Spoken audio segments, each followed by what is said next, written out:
My dear friends, my dear masters and my dear God's, మనము ఎన్నో విషయాలు తెలుసుకుంటున్నాము, ఎన్నో విషయాలు తెలుసుకోవాలి, ఎన్నో విషయాలు తెలుసుకుంటూనే ఉంటాము. శరీరంలో ఉన్నప్పుడు, శరీరంలో లేనప్పుడు విషయాలు తెలుసుకోవడం అనేది అదొక శాశ్వత ధర్మము ఆత్మకు. ఈ నేపథ్యంలో విస్తారంగా కర్మయోగము అన్న దాని గురించి తెలుసుకుందాం. కర్మయోగం గురించి మనకి ఎంతో మంది చెప్పారు, ఎంతో మంది కర్మయోగులను మనం చూశాం, వాళ్ళ గురించి విన్నాం, వాళ్ళ గురించి చదివాం. కర్మ యోగము రెండు పదాలు ఉన్నాయి. కర్మ అంటే ఏదేని యాక్షన్, ఏదేని క్రియ, ఏదేని చర్య, ఏదేని చేష్ట. యోగం అంటే కలయిక. కనుక మనం చేసే చేష్టలతో, మనం చేసే కర్మలతో, మనం చేసే క్రియలతో, మనం చేసే చర్యలతో, మన ద్వారా జరిగే వ్యవహారంలో మనం పూర్తిగా కలిసి ఉండడం అనేది కర్మయోగము అని అనబడుతుంది. ఒకసారి గౌతమ బుద్ధుడిని అడిగారు, ధ్యానం అంటే ఏమిటని చెప్పేసి. ఆయన అడిగిన వాడి స్థాయిని బట్టి ఆ చెప్పేవాడి ప్రబోధం ఉంటుంది. బుద్ధుడు అందరికీ ఒకే విధంగా చెప్పడు. వాడి స్థాయిని బట్టి వాడికి కావాల్సిన సమాధానం వాడికి చెప్తాడు. అంటే ఆ చెప్పేవాడి స్థాయిని బట్టి బుద్ధుడు ఇచ్చిన సమాధానం ఏంటంటే, నువ్వు నడుస్తున్నప్పుడు నడు, నువ్వు తింటున్నప్పుడు తిను అన్నాడు. Walk while you are walking, eat while you are eating. అంటే వాడికి ఆ కర్మలోనే వాడికి జాగ్రత్తావస్థ లేదు. వాడు ఇంకా మైండ్ని కంట్రోల్ చేస్తాడు. వాడు అలాంటి వాడికి మైండ్ గురించి చెప్తే, ఆ చిన్న పిల్ల ఆత్మకి మైండ్ గురించి చెప్తే ఎక్కదు. కనుక నువ్వు చేసే పనుల్లో నిష్ఠ చూపించిన ఆయన అదే ధ్యానం అన్నాడు వాడికి. కనుక యాక్చువల్లీ ధ్యానం అంటే వేరే, కానీ ఈ కర్మయోగాన్నే ఆయన ధ్యాన యోగం అని వాడికి చెప్పడం జరిగింది. అయితే ఆ పిల్ల ఆత్మకి ఆ గౌతమ బుద్ధుడు చెప్పిన ప్రబోధాన్ని మనం మన కర్మలో నిష్ణాత వచ్చిన తర్వాత కూడా మరి ఆ మైండ్ కి దానికి ఆపాదించుకోకపోతే మనం సరిగ్గా ఆ గౌతమ బుద్ధుడి యొక్క ప్రబోధాన్ని అర్థం చేసుకోగలము. ఎవరికి చెప్పాడు ఆయన, ఏ యొక్క ఆత్మ పరిణితిలో ఉన్న వాళ్ళకి చెప్పాడు అన్నదాన్ని ఎప్పుడు మనం క్యాలిక్యులేషన్ లో తీసుకోకపోతే పప్పులో కాలేస్తాము. వివేకానందుడు ఏమన్నాడంటే, speak according to the understanding of the listener అన్నాడు. నువ్వు నీ యొక్క శ్రోత యొక్క ఆ జ్ఞానాన్ని, అనుభవాన్ని బేరీజ్ వేసుకుని నీ మాటలు చెప్పు. అంటే ఆ చిన్న పిల్ల ఆత్మ గౌతమ బుద్ధుడి దగ్గరకు వచ్చేసి పెద్ద ప్రశ్న అడిగింది. ఆ చిన్న పిల్ల ఆత్మ, ధ్యానం అంటే ఏమిటండి అని చెప్పేసి ఆయన చూశాడు. ఓహో, చాలా చిన్న పిల్ల ఆత్మరా అని చెప్పేసి ఏం చెప్పాడు, శ్వాస మీద ధ్యాస, మనసును కంట్రోల్ చేసుకోవడము, మరి మూడో కన్ను ఉత్తేజం చేసుకోవడము, ఇవన్నీ చెప్పాడు ఆయన? చెప్పలేదు. కర్మయోగం గురించి చెప్పాడు. ధ్యానం పేరిట కర్మయోగం చెప్పాడు. ఎందుకంటే ఆ చిన్న పిల్ల ఆత్మకి కావాల్సింది ఆ కర్మయోగమే. తాను చేసే కర్మల్లో నిష్ఠతో చేయడమే కర్మయోగము. నువ్వు చేసే కర్మలు ఏంటి? నడవడం అనేది ఒక కర్మ, తినడం అనేది ఒక కర్మ. కనుక నువ్వు తినేటప్పుడు మనసు ఎక్కడో పెట్టి తినకుండా నీ మనసును ఆ తినడం మీద లయం చెయ్యి. ఆ తినడం అనే కర్మతో నువ్వు ఏకముగా కర్మయోగము.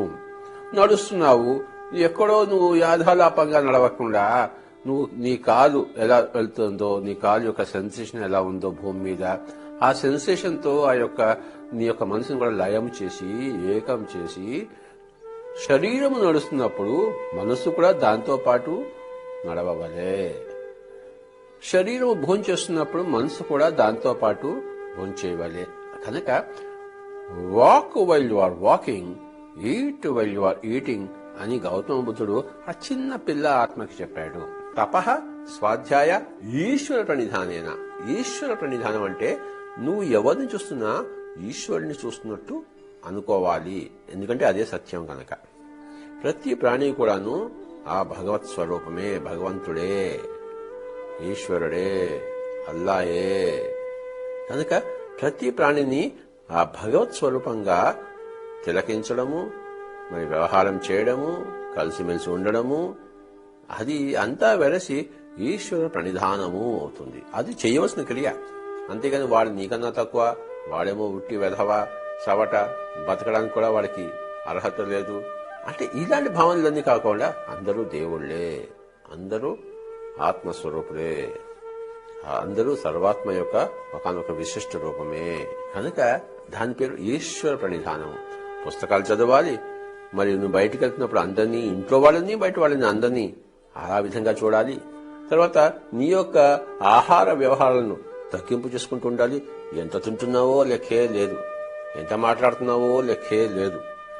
థెరపీ లేకుండా తింటున్నావు, థెరపీ లేకుండా మాట్లాడుతున్నావు, థెరపీ లేకుండా మనసుని ఆ యోచనలతో నింపుతున్నావు. ఒక పెద్ద చాటర్ బాక్స్ లో తయారయ్యావు. నువ్వు తగ్గించు, తగ్గు తగ్గు తగ్గు అన్నదే తపహ.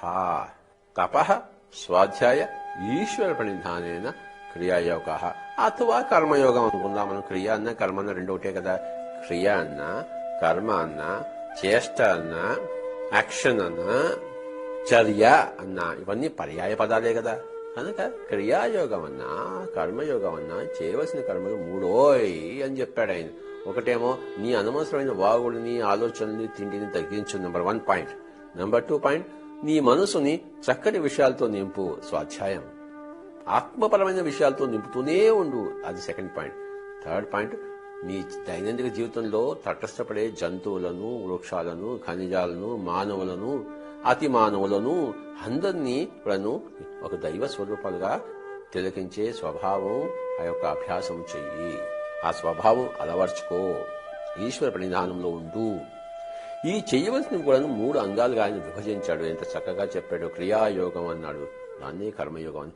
పతంజలి తన చక్కటి భాష్యం మనకి ఇచ్చాడు, అందించాడు కర్మయోగాన్ని గురించి. మరి ఈ విధంగా కర్మయోగం గురించి రకరకాల మాస్టర్ల ద్వారా మనం తెలుసుకుంటున్నాము.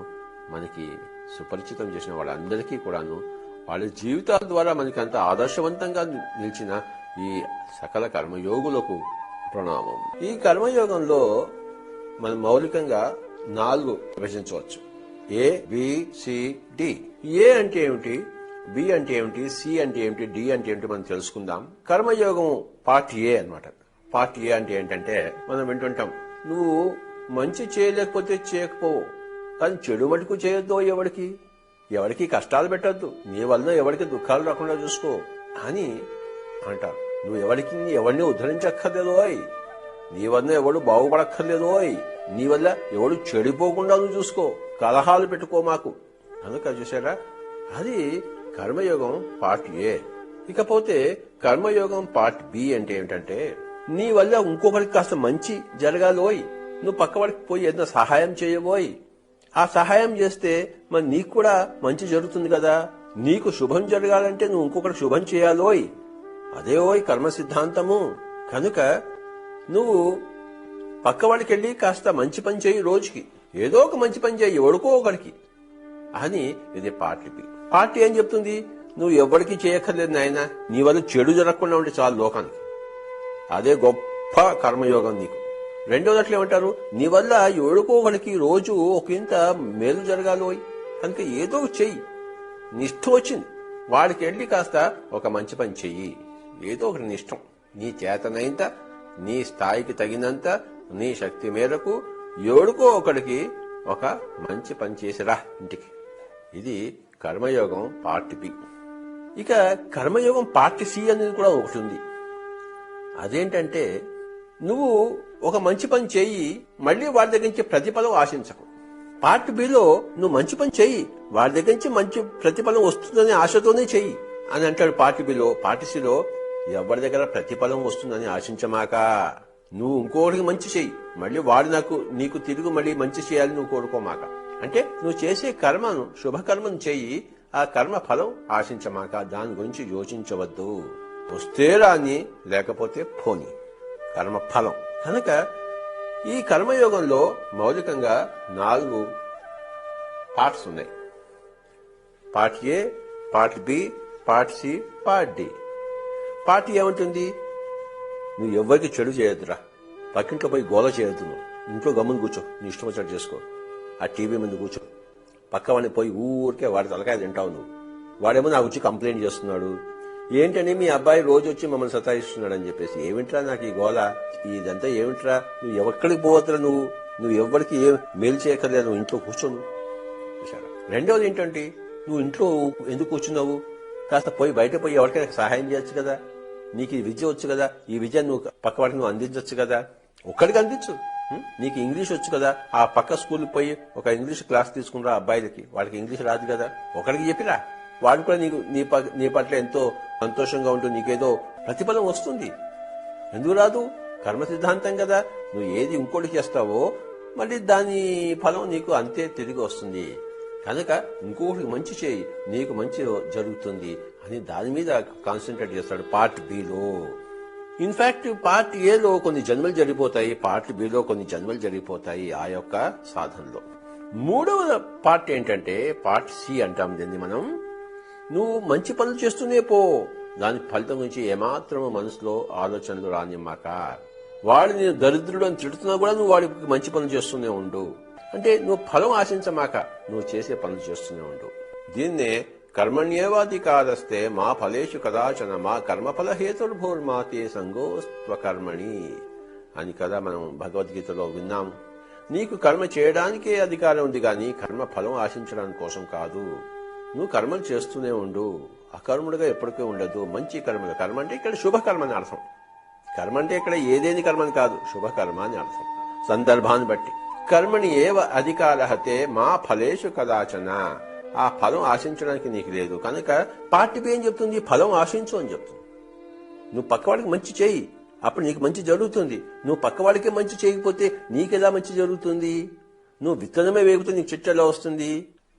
కర్మఫలం రెండు ఏకమూసులో ఉంటాయి కదా. నీ కర్మ ఫలం రావాలంటే నీకు కర్మ చేయాలి కదా అని చెప్తుంది కర్మ. తర్వాత మూడవ దశలో ఏం చెప్తుందంటే, ఎందుకంటే కొంచెం ఎదిగిన ఆత్మ కనుక నువ్వు కర్మ చెయ్యి, కానీ కర్మ ఫలాలను ఆశించకు అని చెప్తుంది. అంటే ఏ ఆత్మ, ఏ పిల్ల ఆత్మ ఏ దశలో ఉంటుందో దానికి తగిన ప్రబోధం ఉంటుంది. ఎప్పుడు రకరకాల దశల్లో ఆత్మ ఉంటుంది కనుక ఈ రకరకాల ఆత్మ దశల్లో రకరకాల ప్రబోధాలు ఉంటాయి. శైశవాత్మ ఉంటుంది, బాలాత్మ ఉంటుంది, యువాత్మ ఉంటుంది, ప్రౌఢాత్మ ఉంటుంది, వృద్ధాత్మ ఉంటుంది, మరి విముక్తాత్మ ఉంటుంది.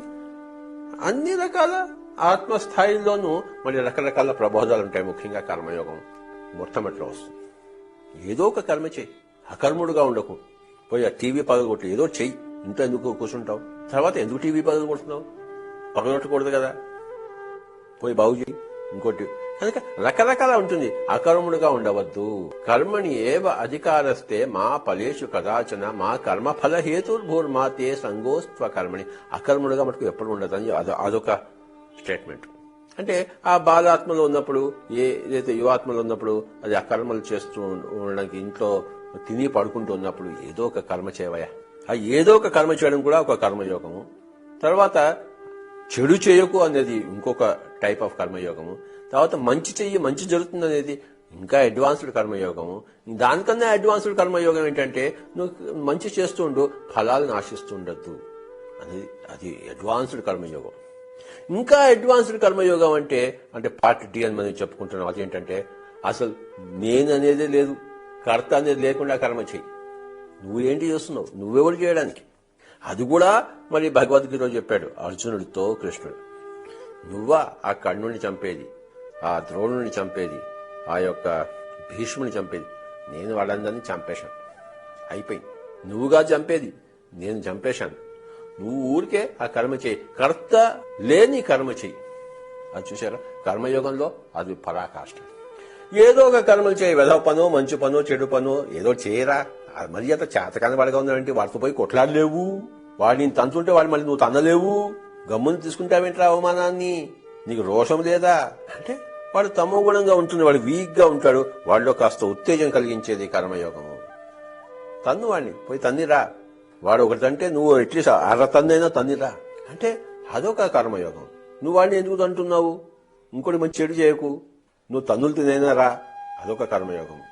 ఇంకోటి వాళ్ళు తన్నులు తింటుంటే వాడిని పోయి రక్షించు నువ్వు, ఇంకో విధమైన కర్మయోగం. నువ్వు వాళ్ళని రక్షించు గాని ఫలితం ఆశించమాకు, అదొక కర్మయోగం. అసలు నేను అనేది లేకుండా నువ్వు కర్మలు చేస్తూ పో. కర్త లేని వ్యవహారం ఉండాలి. ఇక్కడంతా డొల్లగా ఉంటుంది కానీ కర్మలు జరుగుతూ ఉంటాయి. నేను అనేదే లేదు. చూసారా, అది అంటే కర్మయోగము రకరకాల ఆ యొక్క నిర్వచనాలతో ముందుకు సాగుతుంటుంది. ఆత్మ యొక్క పరిణితి ఎలా ముందుకు సాగుతుందో అదే క్రమంలో కర్మయోగ నిర్వచనాలు కూడా సాగుతూ ఉంటాయి. ముఖ్యంగా ఏ, బి, సి, డి అని పెట్టుకున్నాం. మరొకసారి మనం తెలుసుకుందాం. ఏ అంటే నువ్వు మంచి చేయకపోతే చేయకపోయావు, చెడు చేయకుండా ఉంటారా. బి, నువ్వు మంచి చేయి, అప్పుడు నీకు మంచి జరుగుతుంది, నీకెంతో మంచి జరుగుతుంది. నువ్వు ఈ మంచి చేయి, ఇంకో మంచి జరుగుతుంది నీకు. సి ఏంటంటే మంచి చేస్తూనే పో, ఫలితం ఆశించమాకు.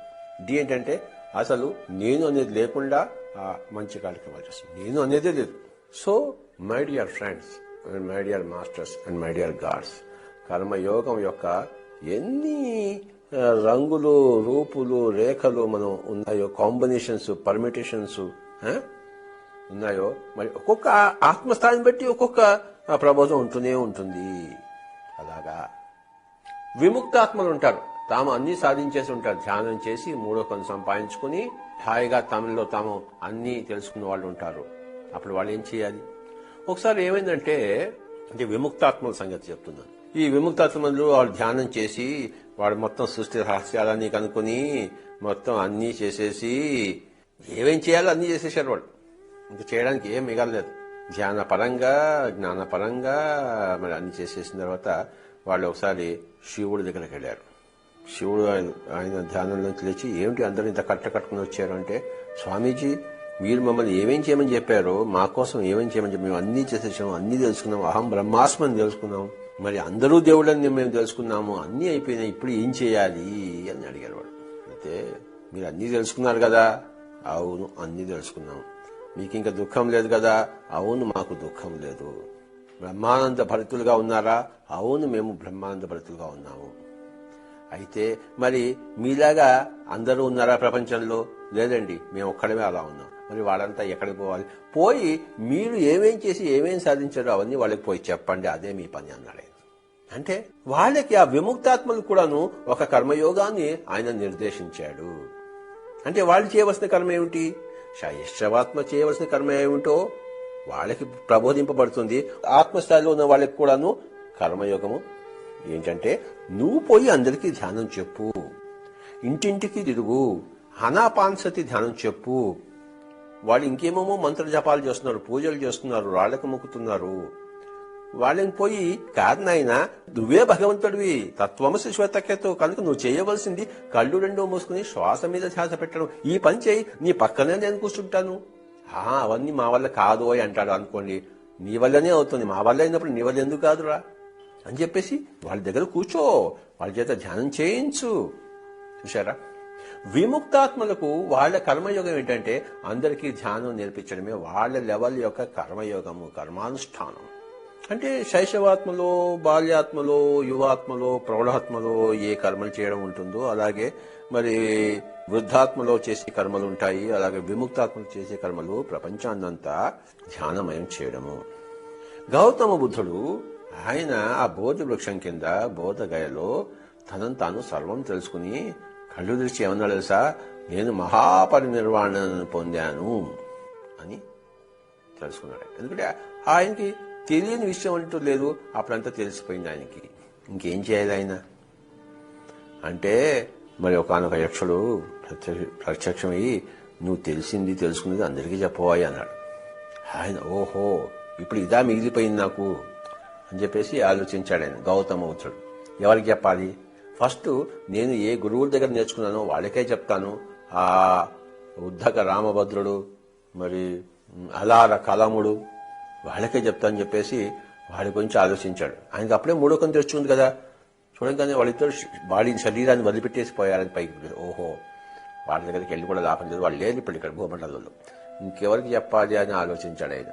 మళ్ళీ చూస్తే తనతో పాటు ఉన్న 5 సహోదరులు, సహభిక్షువులు, మరి తన ఫ్రెండ్స్, వాళ్ళ 5 వాడు గుర్తుకొచ్చాడు. చూస్తే వాళ్ళు సరిగ్గా బుద్ధగయకి దూరంగా 200 కిలోమీటర్ల దూరంగా సారనాథ్లో ఉన్నారు, వాళ్ళు కాశీ దగ్గర. వాళ్ళకి పోయి చెప్దామని చెప్పేసి అక్కడి నుంచి బయలుదేరాడు ఆయన. చూసారా? ఆయన వెంటనే ఆ మహాపరినిర్వాణం పొందిన తర్వాత ఆయన చేయవలసిన, అంటే ఆయన మహా విముక్తిని సంపాదించేశాడు. తర్వాత చేయవలసిన కర్మయోగం ఉంది. ఆ కర్మయోగాన్ని వెంటనే ఆయన అనుష్ఠానం చేశాడు. ఆ బుద్ధ గయ నుంచి బయలుదేరి ఆయన 200 కిలోమీటర్లు నడిచి ఆయన సారనాథ్, అక్కడ ఆయన మొట్టమొదటి ప్రబోధం మొదలైంది. ఆయన చేయవలసిన కర్మయోగం అది. అంటే బుద్ధుడి లెవెల్లో, సర్వము తెలుసుకున్న వాడి లెవెల్లో చేయవలసిన కర్మయోగం వాడుకుంటుంది. ఏమీ తెలియని వాడు, ఒక శైశవాత్మ చేయవలసిన కర్మ వాడుకుంటుంది. కనుక బుద్ధుడు ఏం చేశాడు, నడుచుకుంటూ వచ్చేసి ఆయనకి తను చేయవలసిన కర్మ మీద తన దృష్టి, కర్మయోగం చూశారు. ఆయన ధ్యానయోగం అయిపోయింది. బోధి వృక్షం కింద మొత్తం తెలుసుకున్నాడు. తర్వాత చేయవలసిన కర్మ ఏమిటి, తర్వాత ఏమీ లేదు ఆయనకి, గమ్మున ఉండొచ్చు కదా. కానీ చేయవలసిన కర్మ ఎప్పుడూ ఉంటుంది. అంతా తెలుసుకున్న తర్వాత కూడా అంతా అందరికీ చెప్పవలసిన కర్మ ఉంటుంది. కనుకనే గౌతమ బుద్ధుడు మరి ఆయన 81 సంవత్సరం వరకు ఆయన తిరుగుతూనే ఉన్నాడు, చెప్తూనే ఉన్నాడు, చెప్పిందే చెప్తున్నాడు. మరి వాళ్ళ స్థాయిని బట్టి చెప్తున్నాడు, రకరకాలుగా చెప్తున్నాడు. మరి అందులో ప్రావీణ్యత సంపాదించాడు. మరి బుద్ధుడి అంత చక్కగా చెప్పగలిగిన వాడు మరొకడు ఉన్నాడా? బుద్ధుడి మాటలు విన్న తర్వాత ఇంకొకటి మాటలు వినగలమా? తింటే గారెలే తినాలి, వింటే భారతమే వినాలి, మాట్లాడితే బుద్ధుడిలానే మాట్లాడాలి చూశారా. కనుక ఆ గౌతమ బుద్ధుడు మరి ఆయన లెవెల్లో కర్మయోగము, అందరికీ ధ్యానం చెప్పడము. ప్రతి పిరమిడ్ మాస్టర్ యొక్క కర్తవ్యం కూడా అదే, కర్మయోగం కూడా అదే. పక్క వాళ్ళకి బట్టలు ఇవ్వడం కాదు, పక్క వాళ్ళకి అన్నం పెట్టడం కాదు, అన్నదానం చేయడం కాదు, ధ్యాన విద్యా దానం చేయడమే ప్రతి పిరమిడ్ మాస్టర్ యొక్క, ఒకానొక బుద్ధుడి యొక్క కర్మయోగం. ప్రతి ఒక్కళ్ళు కూడాను కర్మయోగి కావాలి, కర్మ సన్యాసిగా ఉంటూ. కర్మ సన్యాసి అంటే ఏంటి? నువ్వు కర్మ చేస్తూనే ఉండాలి, కర్మ ఫలాలు జోలికి పోకుండా, అది కర్మ సన్యాసి. కర్మ సన్యాసిగా ఉంటూ కర్మయోగిగా ఉండాలి. అందులో నువ్వు ధ్యానం అయిపోయిన తర్వాత, ఆత్మజ్ఞానం సంపాదించిన తర్వాత, బ్రహ్మజ్ఞాని అయిన తర్వాత చేసే కర్మ ఉందే, ఆ కర్మ ఎంత సుగంధపూరితమైన కర్మయో చెప్ప నలవి కాదు. పిరమిడ్ మాస్టర్లందరూ అలాంటి సుకర్మలో విరాజులుతూ ఉన్నవారు. మహాత్మా గాంధీజీ ఎంతటి కర్మయోగి, మరి మనమెందుకు అలా లేము? మదర్ టెరెసా ఎంతటి కర్మయోగి, మరి మనమెందుకు అలా లేము? మహారాజకులంలో పుట్టిన వర్ధమాన మహావీరుడు మరి దిగంబరంగా ఊర్లన్నీ తిరుగుతూ ఎంత ప్రబోధం చేశాడు. ఆయన చెప్పిన ప్రబోధం అంటే నువ్వు శరీరం కాదు, నువ్వు శరీరం కానప్పుడు మరి ఏది దిగంబరత్వం, ఏది భ్రష్టత్వం? మై డియర్ ఫ్రెండ్స్, నువ్వు శరీరమే కాదు. ఆయన ఒక గొప్ప ప్రబోధాన్ని ఎంత ధైర్యం ఉండాలి చూడండి ఆయన మహావీరుడికి. అందుకనికి మహావీరుడు అని పేరు పెట్టాడు ప్రజలు. ఆయన ఏం యుద్ధాలు చేశాడా? ఏం చేశాడు ఆయన? ఎందులో మహావీరుడు? ఆయన శరీరంలో ఉంటూ శరీర స్పృహే లేదు ఆయనకి. ధైర్యంగా దిగంబరంగా తిరిగాడు. ఎవరైనా దిగంబరంగా తిరగలరా? ధైర్యం ఉందా? అంతటి ధైర్యశాలి, అంతటి మహాత్ముడు వర్ధమాన మహావీరుడు. అందుకే మహావీరుడు. మై డియర్ ఫ్రెండ్స్, ఎంతమంది దగ్గర నుంచి మనం నేర్చుకోవాలో చెప్ప నలవి కాదు. ప్రతి ఒక్కరి దగ్గర నుంచి నేర్చుకోవాలి. ఒక సాధారణ రైతు ఉంటాడు, తన పొలం తను దున్నుకుంటూ, తన పంటలు తాను పండించుకుంటూ, వచ్చిన వాళ్ళకి ఇంత భోజనం పెడుతూ, తన సంసారం చేసుకుంటూ ఎంతటి కర్మయోగి. ప్రతి తల్లి కూడా, ప్రతి మాతృమూర్తి కూడా ఎంతటి కర్మయోగి. తన పిల్లల్ని పెంచుకుంటూ, పోషణ చేసుకుంటూ, 5 పిల్లల్ని, 6 పిల్లల్ని, 8 మంది పిల్లల్ని, 10 మంది పిల్లల్ని. పాత రోజుల్లో మరి ఎంతమంది పిల్లలు ఉండేవారు ఇంట్లో? మరి ఆ తల్లి, ఆ స్త్రీ మూర్తి, మాతృమూర్తి ఎంత కష్టాలు పడి ఒక్కొక్క పిల్లాడిని పెంచుకుంటూ, ఒక పిల్లాడు ఇంత ఉంటే ఇంకో పిల్లాడు సంకలో ఉంటాడు, ఇంకో పిల్లాడు గర్భంలో ఉంటాడు. ఒక పిల్లాడు గర్భంలో ఉంటే, ఇంకో పిల్లాడు సంకలో ఉంటే, ఇంకో పిల్లాడు కాళ్ళు మీద ఉంటే, ఇంకో పిల్లాడేమో ఆ పక్కన ఆడుకుంటూ ఉంటే, ఎక్కడ చూస్తే అక్కడ మనకి కర్మయోగం ప్రత్యక్షం అవుతూ ఉంటుంది. దానికి గాంధీజీ దగ్గరికి, మదర్ టెరెసా దగ్గరికి వెళ్ళక్కర్లేదు. మన తల్లి దగ్గరికి వెళ్తే, మన తండ్రి దగ్గరికి వెళ్తే, మన చిన్నప్పుడు వాళ్ళు మనల్ని ఎలా సాకారో మనకి అర్థమైపోతుంది. మనం ఎంత అల్లరి చేస్తున్నా, ఎంత పీడించుకుని తింటున్నా, వాళ్ళు ఎంత చల్లగా, ప్రేమగా, ఆప్యాయతతో పెంచారో మనల్ని. మరి అంత కర్మయోగమేగా. భగవద్గీతలో యోగం అంటే నువ్వు చేసే కర్మల్లో కౌశల్యము అని చక్కగా నిర్వచనం ఇచ్చాడు. యోగ కర్మసు కౌశలం. కనుక నువ్వు చేసే కర్మల్లో అది ఏదేని కర్మ కావచ్చు, ఒక శైశవాత్మ కర్మ కావచ్చు, ఒక బాలాత్మ కర్మ కావచ్చు, ఒక యువాత్మ కర్మ కావచ్చు, ఒక ప్రౌఢాత్మ కర్మ కావచ్చు, ఒక వృద్ధాత్మ కర్మ కావచ్చు, ఒక విముక్తాత్మ కర్మ కావచ్చు, ఒక పూర్ణాత్మ కర్మ కావచ్చు. ఆత్మ ఏ స్థాయిలో ఉన్నా కూడాను, అంటే శైశవాత్మ నుంచి పూర్ణాత్మ వరకు ఏ స్థాయిలో ఉన్నా కూడాను నువ్వు ఏ స్థాయిలో నువ్వు ఏ కర్మ నీకు సందర్భమైనదో ప్రస్తుతమైనదో ఆ నీ సందర్భంలో నీ ప్రస్తుతంలో మరి ఉన్న కర్మ మీదే నువ్వు ధ్యాస ఉంచడం అనేది, అందులో నువ్వు కౌశల్యం చూపించడం అనేది, అందులో నువ్వు ప్రావీణ్యత చూపించడం అనేది అది కర్మయోగము. ఇప్పుడు నేను కర్మయోగం గురించి అందరికీ చెప్తున్నాను. నేను చెప్తున్న దాంట్లో నాకు ప్రావీణ్యత ఉండాలి. అది నా కర్మయోగం. యోగ కర్మసు కౌశల్యం. నువ్వు చేసే కర్మలో నువ్వు కౌశల్యాన్ని చూపించవయ్యా. అర్జున, నువ్వు యుద్ధానికి దిగావు, యుద్ధం చెయ్యి. పారిపోతావేంటి? కౌశల్యం చూపించు. అందరినీ హతము చెయ్యి, చంపు. నీ కౌశల్యాన్ని చూపించు. ఇప్పుడు నేను గాంధీవం కింద పడేసి పరిగెత్తిపోతా అంటావేంటి? నువ్వు ఏ కౌశల్యాన్ని నువ్వు ప్రదర్శించవలసిన అవసరం వచ్చిందో ఇప్పుడు అది ఆ యొక్క అవసరం వచ్చింది. ఇప్పుడు ప్రదర్శించు. నువ్వు ఇప్పుడు ఆ కర్మయోగివికా. యుద్ధం చెయ్యి. యుద్ధాయ కృత నిశ్చయ. కర్మ చెయ్యి. ఇప్పుడు నీ కర్మయోగం చెయ్యి. ఇప్పుడు కూర్చుని ధ్యాన యోగం కాదు. ఆయన ఏమన్నాడు అర్జునుడు? నేను ఈ రక్తపాతం ఎందుకు చేయాలి? నేను ఏదో ఆశ్రమంలో కూర్చుని ఇంత కందమూలాలు తింటూ నేను ఏదో ధ్యానం చేసుకుంటానంటే ఆ మాటలు ఇప్పుడు పనికిరావోయ్. నువ్వు చాలా గొప్ప మాటలు చెప్పాను అనుకుంటున్నావేమో నువ్వు. అశోచ్యాన్ అన్వశోచస్వం ప్రజ్ఞావాదాంశ భాషసే గతాసూన గతాసూంచ నా అనుశోచంత పండిత. నువ్వు ఏడవకూడని దానికోసం ఏడుస్తూ గొప్ప గొప్ప మాటలు ప్రజ్ఞావాదాంశ భాషసే, నాకే గొప్ప గొప్ప మాటలు చెప్తున్నావే నువ్వు అంటే ఆయన ఖండించాడు. ఆయన ఏదో నేను రక్తపాతం చేయను, నేను ఒక గౌతమ బుద్ధుల్లా నేను ధ్యానం చేసుకుంటాను పోతానంటే ఖండించాడు ఆయన. నువ్వు చేయి, కర్మయోగాన్ని చేయి. నువ్వు ఈ కర్మలో నీకు యుద్ధం చేసే కర్మ వచ్చు. ఆ యుద్ధం చేసే కర్మలో కుశలము చూపించు, కౌశల్యం చూపించు, నైపుణ్యం చూపించు, తదాత్మ్యత చూపించు. ఏమైతే అది గాని గెలుస్తావా, చేస్తావా, అది తర్వాత సంగతి. మొట్టమొదట నీ యొక్క కౌశల్యాన్ని చూపించు. యుద్ధాయ కృత నిశ్చయ. ఇప్పుడు మాటలు కాదు, గొప్ప గొప్ప వేదాంతపు మాటలు, బ్రహ్మజ్ఞాన మాటలు, ధ్యానపు మాటలు, ఆధ్యాత్మిక మాటలు కాదు. ఇప్పుడు ప్రాపంచిక చేష్టలు కావాలి. ఆధ్యాత్మిక మాటలు మానేసి గాంధీవము చేపట్టు. గాంధీవంను ఝులిపించు, రక్తపాతం చేసేయి. అప్పుడు ఆయన కర్మ నుంచి విముఖుడయ్యాడు. ఆ కర్మను వదిలిపెట్టేశాడు. గాంధీవని వదిలిపెట్టేశాడు అంటే కర్మని వదిలిపెట్టేశాడు. నువ్వు కర్మ చేయని చెప్పాడు. మళ్ళీ చేసే కర్మలో నిష్ణాతతో చేయి. నీ సకల సామర్థ్యాలు, శక్తియుక్తులు అన్ని పెట్టి చేయి అన్నాడు. My dear masters, my dear God's, కర్మయోగము గురించి తెలుసుకుంటున్నాము. ఇందులో తెలుసుకోవాల్సిన ముఖ్యమైన గీతావాక్యం ఏంటంటే యోగ కర్మసు కౌశలం. యోగ కర్మసు కౌశలం. నువ్వు సంగీతం పాడుతున్నావు, సంగీతం చక్కగా పాడు. దాన్ని ఏకాగ్రతతో అధ్యయనం చేయి, అభ్యాసం చేయి. నిష్ఠతో నీ అభ్యాసం సాగించు. నిష్ఠతో దాన్ని అందరికీ ప్రదర్శించు. చేసే కర్మలో ఎంతైనా నిష్ఠ ఉండాలి. క్రికెట్లో ఉదాహరణకు మనము వ్యవధి పెట్టుకుంటాం చెప్పండి. ఉదాహరణగా అందరికీ తెలుసు, ఆస్ట్రేలియాలో ఒక మహాత్ముడు, ఆయన 99 ఆయన బ్యాటింగ్ యావరేజ్, చక్కగా బ్యాటింగ్ చేస్తుంటాడు. ఆయన అడిలైడ్లో ఆయన ఇంటికి వెళ్ళాను నేను. ఆస్ట్రేలియాలో ఆయన పట్టుకున్న బ్యాటు, ఆయన వేసుకున్న గ్లౌస్ ఇవన్నీ చూశాను. గాంధీజీ గారు ఆయన జీవితం అంతా ఎంతటి కర్మయోగాన్ని, ఆయన చేయవలసిన పని మీద ఎంత నిష్ట. ఆయనకేమిటి ప్రపంచంలో కావాలి? ఫస్ట్ భారతదేశం విముక్తం కావాలి, తర్వాత ఎక్కడ హింస ఉండకూడదు. ముస్లింస్, హిందూస్ కొట్టుకుంటున్నారు. ఆయన స్వతంత్రం వచ్చిన తర్వాత కూడా ఢిల్లీలో ఉండలేదు. ఆయన ఎక్కడ కొట్లాటలుంటే, హిందూ ముస్లిం కొట్లాటలు ఎక్కడ రక్తపాతం ఉంటే అక్కడ పోయి ఆయన ప్రబోధం చేస్తూ వచ్చాడు. మదర్ టెరెసా ఎక్కడి నుంచో దేశం నుంచి వచ్చి మరి కలకత్తాలో ఉండి ఎంత సేవ చేసింది ఆవిడే. మరి మన చుట్టుపక్కల వాళ్ళకి, మన ఇంట్లో ఉన్న వాళ్ళకి మనం సేవ చేయం, మన సొంత తల్లికి మనం సేవ చేయం. చేస్తుందిలే అంట. చూసారా? అంటే మదర్ టెరెసాకి మనకి ఎంత తేడా ఉంది కర్మయోగంలో. కనుక మదర్ టెరెసా తాను ఆత్మ లెవెల్కి తాను చేస్తున్న కర్మకు, చేయవలసిన కర్మకు అందులో అంకితం అయిపోయి అందులో నిష్ణాత చూపిస్తుంది. మహాత్మా గాంధీజీ తన లెవెల్లో, తన మహాత్మ స్థాయిలో తాను చేయవలసిన కర్మను తాను అనుష్ఠానం చేస్తూ అందులో ఎంత నిష్ణాత చూపించాడు. బిస్మిల్లా ఖాను తాను చేయవలసిన కర్మలో, అంతఃశాఖంగా వాయించడంలో ఎంతటి ప్రతిభ సాధించాడో చెప్పనలవి కాదు కదా. ఎంఎస్ సుబ్బలక్ష్మి ఎంతటి మధురగాయని, ఎంతటి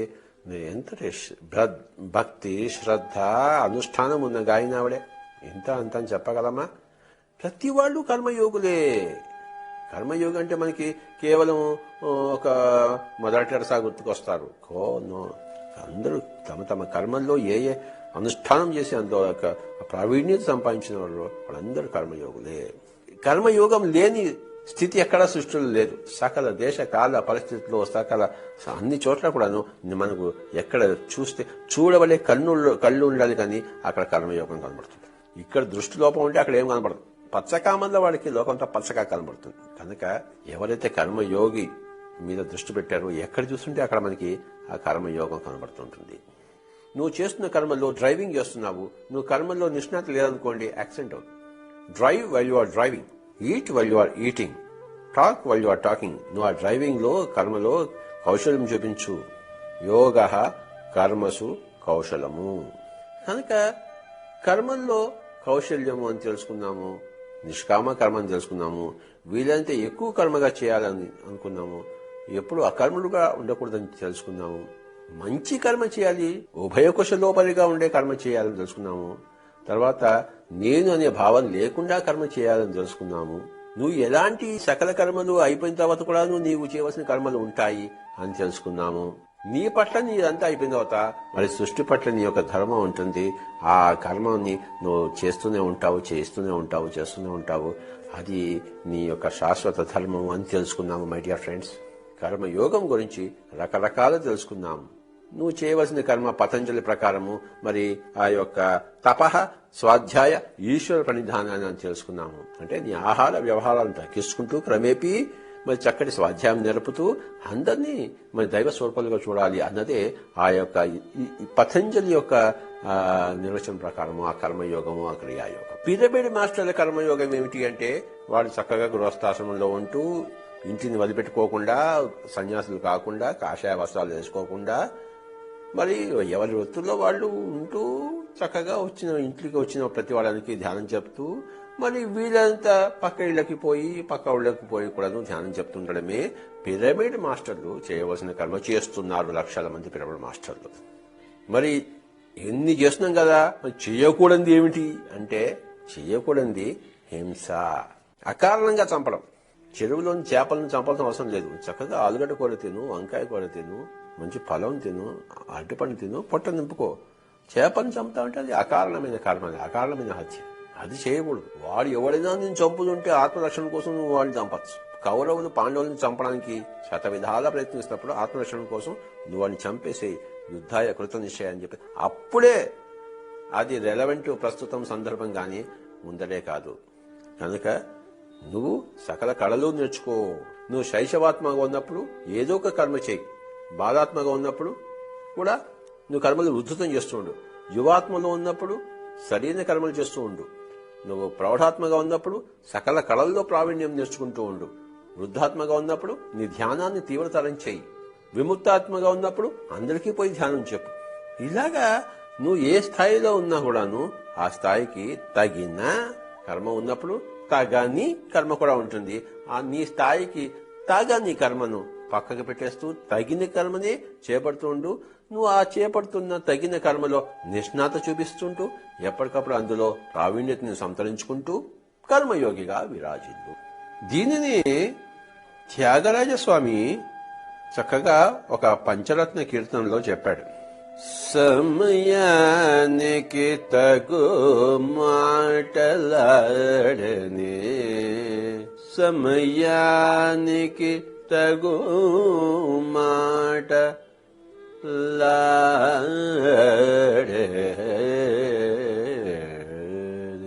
సమయానికి తగు మాటలాడని అంటే ఆ చిన్నపిల్ల ఆత్మ గౌతమ బుద్ధుడు అంత వాళ్ళ దగ్గరికి వచ్చేసి ధ్యానం చెప్పండి అంటే పాపం ఆయన ఏం చెప్తాడు? కనుక ఆ సమయానికి తగిన మాటలు, ఆ సందర్భానికి తగిన మాటలు, ఇది మాస్టర్ యొక్క లక్షణం. కనుక ఇప్పుడు భగవద్గీతలో ఎన్నో రకాలుగా చెప్పారండి. ఒకసారి ఇలా అంటాడు, ఒకసారి అలా అంటాడు, రెండు విరుద్ధంగా ఉన్నాయి పరస్పరం అని చాలా మంది అంటారు. కన్ఫ్యూజన్ గా ఉంది అంటారు. పిచ్చోడా, ఆ భగవద్గీత రకరకాల పరిస్థితుల్లో రకరకాల మనుషులకు చెప్తున్నది. ఆ భగవద్గీత చెప్తున్న సమయంలోనే అర్జునుడి పరిస్థితే రకరకాలుగా మారిపోతుంది, ఋతువులు మారినట్టు. ఆ అర్జునుడి మనసులో ఋతువులు ఏ విధంగా మారుతున్నాయో దాన్ని బట్టి ఆయన సమాధానాలు చెప్తూనే ఉన్నాడు. చాలా క్లిష్టమైన పరిస్థితి. అది ఊరికే అర్థమవుతుంది ఏంటి మై డియర్ ఫ్రెండ్స్? కనుక గౌతమ బుద్ధుడు ఆ ధ్యానం గురించి చెప్పినప్పుడు, ఆ పిల్ల ఆత్మకి చెప్పినప్పుడు, ఆ పిల్ల ఆత్మ యొక్క స్థాయిలో దిగి చెప్పాడు. ఏ మాస్టర్ అయినా అది చేస్తాడు. కనుక గుర్తుంచుకుందాం. అయితే ఆ ధ్యానం అంటే ఏమిటి అన్న ప్రశ్నకు ఇచ్చిన సమాధానం నిజానికి కర్మయోగానికి సరిపోతుంది. ఏమిటయ్యా కర్మయోగం అంటే, నువ్వు చేస్తున్న పనిలో నిష్ఠ చూపించు, తాదాత్మ్యత చూపించు, ఏకత చూపించు, తల్లీనం చూపించు. నువ్వు చేస్తున్న కర్మలో నువ్వు ఇమిడిపో, అందులోనే మిగిలిపో. కర్మ యోగము. Understand my dear friends? కనుక ఆ సమయానికి తగిన మాటలు మాట్లాడాడు. ఆ భగవద్గీతలో రకరకాల సమయాలకు సందర్భాలకు తగిన మాటలన్నీ పొందుపరచబడి ఉన్నాయి. ఎందుకంటే రకరకాల సమయ సందర్భాలకు చెందిన వాళ్లే సకల జనులు. సకల జనులకు ఉపయోగపడే గ్రంథము భగవద్గీత కనుక, అందరికీ ఆ మహాభారతం కనుక, రామాయణం కనుక, ఎవరికి ఎక్కడ ఏది కావాలో అక్కడ వాళ్ళకి లభిస్తుంది. మిగతా అంతా చూడకుండా గుర్రానికి కళ్ళం కట్టినట్టు నీకేది కనపడుతుందో, నీకేది అర్థమవుతుందో, ఎవరు ఏది చెప్పినా ఏ గ్రంథంలో దాన్ని నువ్వు అర్థం చేసుకుంటూ అభ్యాసం చేసుకుంటూ ముందుకు పోతుంటే మిగతావన్నీ కోణాలన్నీ మనకి దృగ్గోచరమవుతాయి. అంతేగాని నాకు అన్ని అర్థమైనంత వరకు నాకు అర్థమైనది నేను చెయ్యను అంటే అది శుద్ధ పొరపాటు. దీన్నే ఇంకొక చక్కగా ఒక ఉదాహరణ చెప్పారన్నమాట. ఒక గురువు గారు, ఒక శిష్యుడు గారు ఉన్నారు. ఈ శిష్యుడు గారు హైదరాబాద్ నుంచి ఢిల్లీకి వెళ్ళాలి. గురువు గారిని అడిగాడు, నాకు ఇక్కడి నుంచి ఆ ఢిల్లీ వరకు అంత దారింతో చూపించండి, అప్పుడు నేను ఇక్కడి నుంచి ప్రయాణం చేస్తా అన్నాడు. హైదరాబాద్ నుంచి ఢిల్లీ వరకు ఆ మార్గం అంతా ఎవరైనా చూపించగలడేంటి? చూపించలేడు కదా. అప్పుడు ఆ గురువు గారు ఏం చెప్పారంటే శిష్యుడితో, ఈ దీపం నీ చేతిలో పెడుతున్నాను, ఈ దీపం వెలుగు 10 అడుగులు ఉంటుంది, ఆ తర్వాత నీకు అందరికీ కనబడుతుంది. కానీ నువ్వు చేతిలో పెట్టుకుని వెళ్తుంటే ఎప్పటికప్పుడు నీకు 10 అడుగులు కనబడుతూ ఉంటుంది. ఎప్పటికప్పుడు ఆ దీపపు వెలుగులో నీ 10 అడుగులు ముందుకు వేసుకుంటూ పో, ఈ దారిలో పోతుండే అప్పుడు నీకు ఢిల్లీకి వెళ్తావు. ఢిల్లీ వరకు నీ చేతిలో ఆ దీపం ఉంటుంది. ఆ దీపం 10 అడుగులే చూపిస్తుంది. ఆ 10 అడుగులు వెళ్లడమే నీ యొక్క కర్తవ్యము. ఆ దారి అంతా చూపించదు దీపం ఇక్కడి నుంచి. నీకు ఆ దారిలో 10 అడుగుల మేరకు మటుకు చూపిస్తుంటుంది. అక్కడ నీకు రాళ్లు కనబడుతున్నాయా, ముళ్ళు ఉన్నాయా నీకు కనబడుతుంది కనుక రాళ్లను దాటుకుంటూ ముళ్లను దాటుకుంటూ 10 అడుగులు ఆ దూరం మేరలో నువ్వు నడుస్తూ ఉండు, ఎప్పటికప్పుడు నీకు 10 అడుగులు కనబడుతుంటుంది కనుక నీ గమ్యం నువ్వు చేరుకుంటావు అని ఆ గురువు గారు చెప్పారు. 10 అడుగులు అన్నదే మన కర్మయోగం అనమాట. మనకి ఇప్పుడు ఏమి అనిపిస్తోంది, ఏం చేయాలనిపిస్తోంది, ఆ చేయాలనిపిస్తున్న దాంట్లో నిష్ఠతో నువ్వు చెయ్యి, ఏదైనా సరే అది నీ గమనానికి తీసుకెళ్తుంది. నీ కర్మయోగము నీ యొక్క ఆత్మ లక్ష్యం వైపు తీసుకెళ్తుంది.